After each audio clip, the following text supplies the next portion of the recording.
Memorandum of Conversation.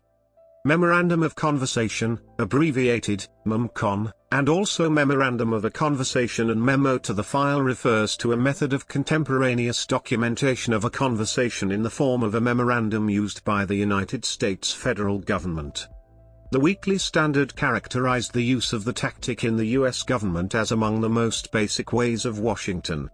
Method. Typically an individual will document the events of the conversation as soon as possible after the occurrence.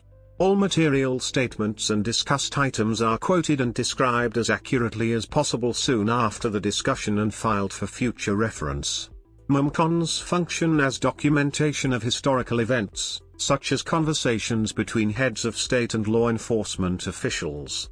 Specific developments discussed, the time of the meeting, location, and individuals in attendance are all documented in depth within the memo.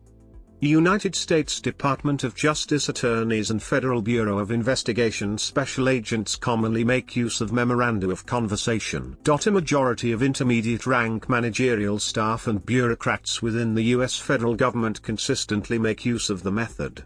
The creation of a Memorandum of Understanding allows federal employees to memorialize and keep a record of their conversations and transactions. Memoranda to file are used in investigations in the private sector.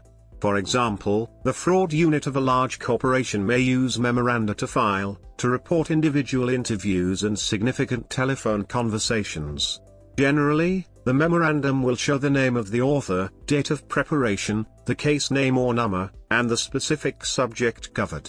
It will also contain the detailed narrative of the event, interview, or other investigative activity described and should be written as close in time as circumstances permit to those events. History. Former Deputy Assistant to the President for National Security Affairs and subsequently Assistant to the President for National Security Affairs, Brent Scowcroft, who served as such in the U.S. presidential administration of Gerald R. Ford, kept copious documentation of his meetings in the form of memorandum of conversation. He would take handwritten notes, and immediately have them transcribed in typewritten format with the assistance of his staff from the United States National Security Council. The Gerald R. Ford Presidential Library and Museum contains over 1,000 such memorandum of conversation documents relating to the presidency of Richard Nixon and presidency of Gerald Ford, mainly related to national security of the United States.